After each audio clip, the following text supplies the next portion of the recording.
여러분의 구독은 영상을 제작하는 데 큰 힘이 됩니다.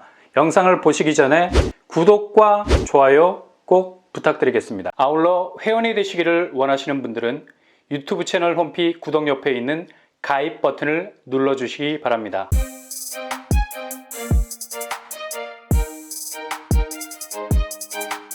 안녕하세요. 빰빠람 복덕방입니다. 올해 서울 분양가가 평균 10억을 돌파했습니다. 정말 최근에 나오는 분양단지들은 거의 컨트롤이 안 될 정도로 가격이 치고 나오는 모습, 장난이 아닙니다. 결국 10억 상한선을 넘어버리네요. 이게 단순히 10억을 넘었다는 사실을 넘어서서 지난해 서울 아파트 분양가가 8억대였는데 불과 1년 사이에 30% 가까이 오른 가격이라는 얘기죠. 이런 추세라면 2024년이 되면 거의 12억에 육박하게 될 거라는 얘기인데, 대체로 대출금리가 절대로 최저금리 쪽으로 저공비행하지 않을 것이기 때문에 분양아파트 진입은 거의 금리 폭탄을 맞을 가능성 높은 거죠. 이건 주변 집값이 상대적으로 시세가 뚝뚝 떨어지고 있기 때문에 퇴로를 열고 고분양가를 받아준 것에 대한 마땅한 우회로가 없어진다는 사실이 더욱 수분양자들을 고립시킬 가능성 높아 보인다는 얘기입니다. 이렇게 되면 결국 서울에서 집을 사려면 소득을 한 푼도 안 쓰고 거의 15년 이상을 모아야 가능할 수 있다는 결론이 나오죠. PIR 15. 수치적으로 이게 감소한 지표라고 하는데 체감적으로는 더욱 올라선 느낌이 드는 건 그만큼 한 푼도 안 쓰고 어떻게 15년을 버티냐. 주변 구축 매매가가 상당히 급격하게 떨어지는 상황에서 나오는 지표라는 얘기죠. 서울 아파트 값이 지금 상황에서 위기감이 느껴질 정도로 자고 일어나면 낙폭이 갈수록 두꺼워지는 상황 속에 있는데요. 특히 노도강의 열세는 거의 시간이 갈수록 뒤로 처지고 있습니다. 이렇게 서울 비강남권 그리고 외곽 지역의 하락세가 갈수록 집값 레이스에서 뒤로 처진다는 건 앞으로 서울 전체 집값 추이가 내년으로 넘어가면서 엄청난 변화의 중심에 서 있을 거라는 상징이 될 수가 있는데, 노도강 계속해서 하반기를 지나 연말에 이르면서 서울 집값의 약세 아이콘으로 언급이 되고 있죠. 상반기에는 갭2들이 저렴한 가격으로 들어가서 높게 치고 나올 수 있는 이른바 갭2의 성지라는 이름까지 달고 있었는데, 상황이 이렇게 급변하니까 다시 떡나게 지표로 계속해서 조리돌림 당하고 있는 게 사실 아닙니까? 무슨 동네북도 아니고, 아무튼 노원구는 서울에서 거래가 가장 많은 곳이기도 한데 여기는 주로 소형으로 돌리고를 계속했던 곳이어서 그만큼 회전율에 불이 날 지경으로 바빴던 곳이기도 한데, 지금 거래량 한번 보세요. 거의 11월은 155건으로 끝날 것 같죠. 12월은 더욱 심각한 상황. 49건으로 거의 명량해전 최후의 결전을 앞둔 비장감마저 느껴지잖아. 이 정도로 지금 노원구 너마저 라는 말이 나올 정도로 거래가 얼어붙고 있는 상황입니다. 이런 영향 때문에 상계주공 12단지, 상계중흥 16단지 줄줄이 거래가가 4억 원대로 떨어지고 있는 상황이고요. 이제 서울에서 4억대 아파트가 다 나오네. 이게 이제 중형 평수로 확대가 되어야 되겠죠. 도봉구는 84제곱 시세가 창동 삼성 레미안이 최근 7억에 거래가 된 건도 등장을 하고 있습니다. 이렇게 지금 노도강 하락세는 지방 웬만한 아파트 수준으로 계속해서 떨어지게 될 겁니다. 일단 갭2 수요들이 지금 화들짝 놀라고 있거든요. 아니, 집값이 이렇게까지 고전할 줄 꿈에도 몰랐을 겁니다. 그리고 지금 이렇게 회전율이 좋았던 곳이었는데도 매물을 내놓으면 팔리지를 않는데 말다한 거지. 그러니 가격을 던질 수밖에 없다는 건데, 본전 생각이 가득해서 연말까진 체면치레로 붙들고는 있을 겁니다. 근데 1월로 넘어가도 별다른 집값 반등의 분기점은 거의 찾기 힘들어질 것이 분명하기 때문에 서둘러 매물을 필사적으로 던지기 시작할 겁니다. 이때도 절대 물면 안 됩니다. 그래도 기본 상승분을 녹인 가격대로 끝자리는 포기하지 않으려고 계속해서 접점을 찾으려 하기 때문에 이 수준에서도 그렇게 크게 떨어진 가격대가 아닐 수가 있어요. 착시 현상을 항상 조심을 해야 된다는 얘기예요. 그래서 결국 2월, 3월 넘어가면서 본격 완전히 백기를 든 가격대가 등장을 하기 시작을 하는데, 이때부터 거의 정신없이 지금의 하락은 하락도 아니라는 것을 절감할 만큼 집값은 나락으로 갈 가능성이 많다는 겁니다. 결국 금리가 지금 빗장이 걸린 부동산 시장을 살리는 메시아가 될 거라는 소리들을 많이 하는데 금리 인하는 이미 한국이 계속해서 하고 있었던 누르기 효과 있었죠. 미국이 계속적으로 금리를 올렸어도 우리는 3.5% 선에서 누르고 있었기 때문에 2% 격차의 금리는 결국 금리 인하 효과를 가져온 것과 마찬가지라 볼 수 있는 겁니다.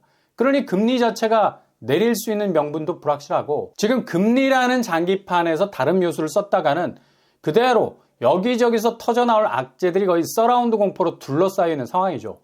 겨우겨우 뭐 손가락으로 막고 있던 거 팔뚝으로 막아야 되고 그 다음엔 온몸으로 막아서야 하는 위기가 찾아올 수 있다는 얘기입니다.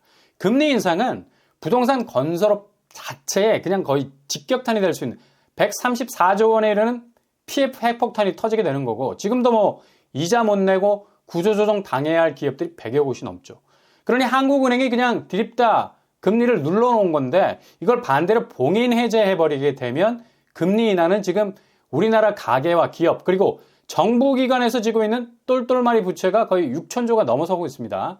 정말 칼바람과 맞먹는 금액이라 볼 수 있죠. 그냥 여지없이 살을 내는 공포가 몰려올 수밖에 없는 건 국내 총생산 대비 270%가 넘어버린 수위예요.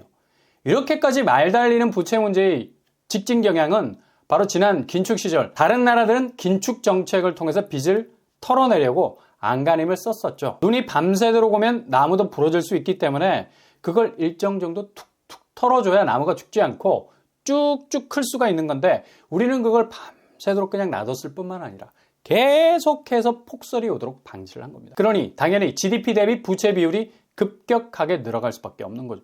가계부채가 2200조라 하는데 전세보증금 대출까지 합치면 거의 3000조가 빅파이. 이거 뭐 먹지도 못하는 파이.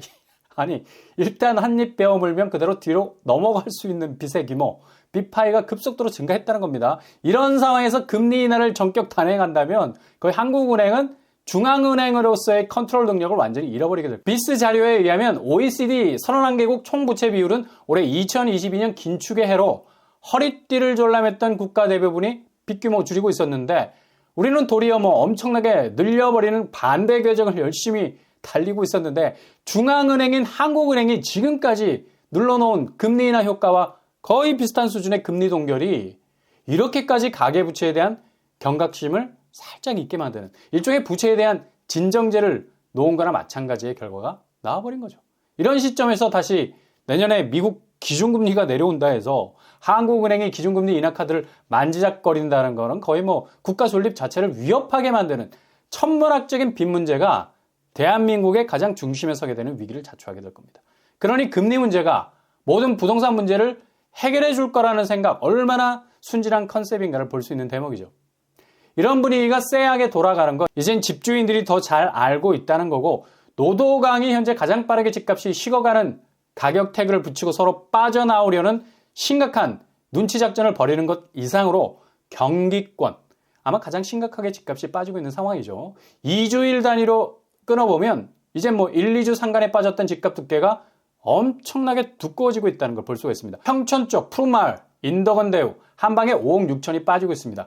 45% 하락이죠. 과천시도 동요하고 있고요. 4억 9천 하락. 광명시도 한방에 빠지는 파이가 정말 굵직한 걸 볼 수가 있습니다. 대부분 경기권 아파트들은 3억대에서 4억대로 하락 가격대고 엄청나게 또 두꺼워지고 있는 걸 볼 수가 있습니다. 경기권이 이를 낼 공산이 크죠. 반토막 수준은 이제 뭐 상식이 될 정도로 대부분의 아파트 하락세에서 볼 수 있을 정도로 심각한 하락세를 보일 겁니다. 인천도 마찬가지고요. 송도 쪽 하락세가 굉장히 심각하게 보이죠. 여기도 5억 이상 빠지는 곳이 흔할 정도입니다. 인천과 경기는 아마 이번 하락장에서 선두를 리딩하는 쌍두마차가 될 것으로 보이고요. 이렇게 노도강의 하락세와 동반해서 내년 1월에는 기록적인 반토막 거래의 잔상을 다시 재현할 정도로 거침없는 횡보를 보여줄 것 같습니다. 지방, 부산이 압도적이죠. 강서구, 남구 쪽 위주로 이제 뭐 5억 이상 떨어지고 있고요. 여기 아파트들은 이미 반토막 이상으로 집값이 떨어지고 있어요. 56%까지 떨어진 것이 속출하고 있네요. 부산이 이렇게 집값이 요동치는 이유는 바로 그만큼 비정상적으로 집값이 지방치고는 너무 고점까지 치고 올라가는 경향을 보였기 때문입니다. 아니 부산에서 20억, 30억 하는 아파트도 나왔을 정도니까 말다 했죠. 지방에서 이렇게 고점을 치기 시작하면 이후 하락장은 땅바닥에 떨어지는 고통이 맨 땅에 헤딩을 해야 할 만큼 머리가 깨질 정도입니다. 아플 수밖에 없는 거고요.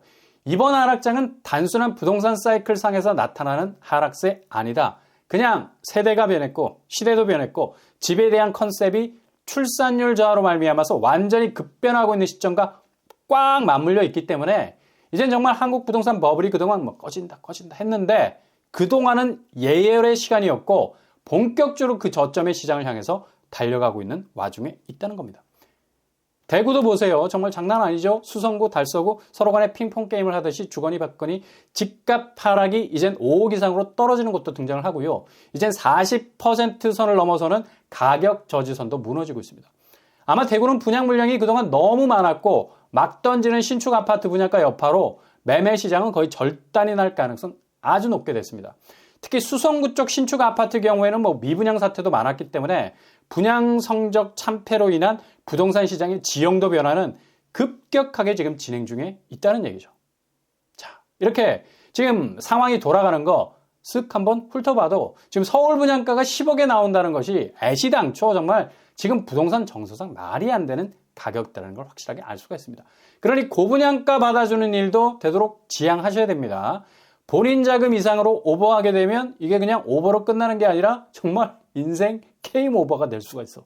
우리 인생 꽃길만 걸어야 될 사람들인데 그 길이 가시밭길 되면 똑같은 삶을 사는 삶의 질이 이렇게 급격하게 차이가 나게 되는데 얼마나 억울할 수밖에 없겠습니까? 그러니 더욱 디테일하게 잘 살피셔야 하는 시기입니다.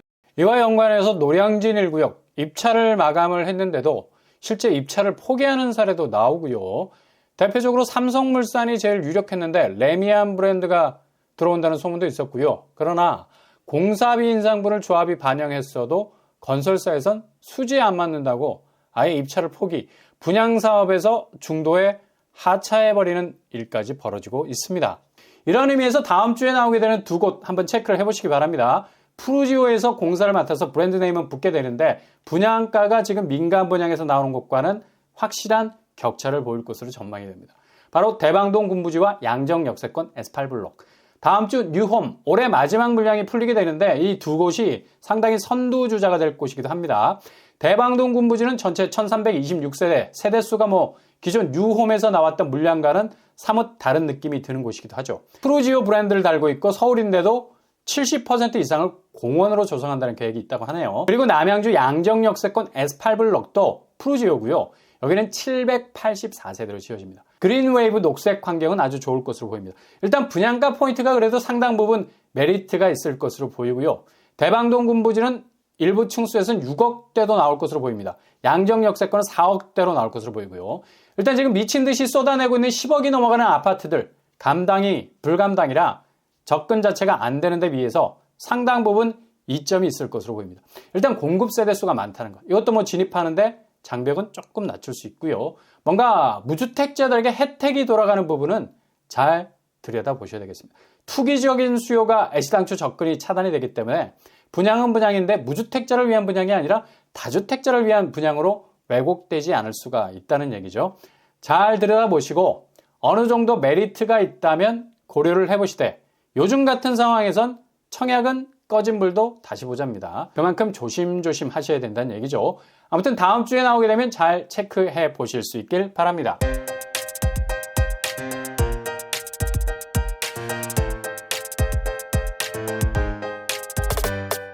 오늘의 부동산 캐리커처, 지금 분양가가 정말 장난 아니게 나오는데 이거 그냥 그대로 받아주게 되면 이후에 금리 폭탄뿐만 아니라 집값 폭탄까지 맞을 수 있는 가능성이 엿보인다는 얘기죠. 이거 어디까지나 개인적인 판단에 근거해서 해야 할 문제지만 심각하게 잘 고려해서 결정을 하셔야 되고요. 결국엔 2024년 집값이 엄청난 하향 곡선을 그릴 것이기 때문에 무턱대고 직진 위주의 접근 고려를 하셔야 됩니다. 다음 주에 나올 두 곳 푸르지오 문패를 달게 되는데 여기 분양가 잘 살피셔서 최대한 내상 입지 않을 선에서 본인 기준에 맞춰서 고려를 해보시면서 접근을 하셔야 되겠습니다. 갈수록 매매시장 집값은 완전히 패러다임의 전환이 일어날 시기인 것만은 분명합니다. 즐거운 크리스마스 보내시기 바랍니다. 메리 크리스마스. 여러분의 길이 꽃길만 되실 수 있길 바랍니다.